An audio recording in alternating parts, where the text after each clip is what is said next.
ఆ మాటల మీద లక్ష్యం ఉంచింది కనుక దేవుడు ఆమె హృదయాన్ని తెరిచాడు.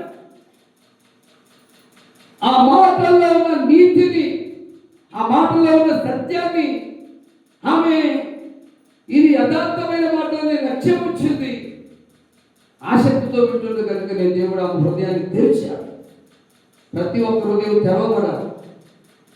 ప్రతి ఒక్క హృదయం తెరవబడాలంటే దేవుని మాటల మీద లక్ష్యం ఉంచాలి, మనుషుల మాటల మీద కాదు.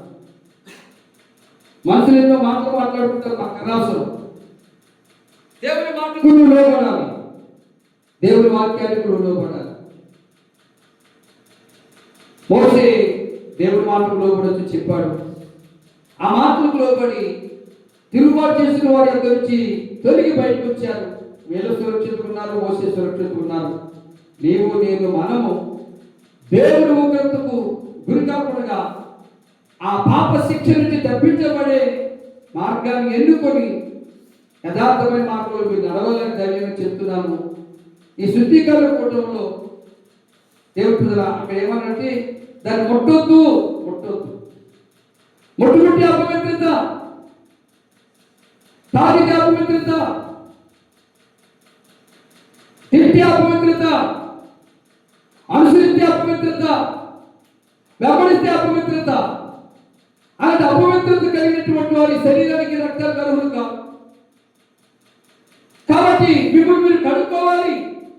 ఒకవేళ తెలుస్తూ తెలియకో, అజ్ఞానాన్ని బట్టో, తొందరపాటును బట్టో ముట్టుకున్నామేమో, సహవాసం చేశామేమో, అందులో పాలిపాలిస్తులు ఉన్నామేమో. ఈరోజు నీతో మాట్లాడుతున్న మాటలు బట్టి ఆయన శరీరంలోని పాపాన్ని ఒప్పుకుంటే, సొక్కని ఒప్పుకొని పశ్చాత్తాపంతో ప్రార్థించి క్షమించు ప్రభు అని అడిగాడు కనుకనే సొక్కరి పాపాలను క్షమించి సొక్క నీతివంతుడిగా చేసినట్టుగా ప్రభా నన్ను కూడా నీతివంతుడిగా చేయ.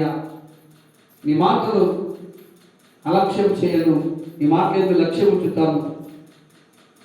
ఎవరి పాప శిక్షకు కాదు వాళ్ళని అన్నావు.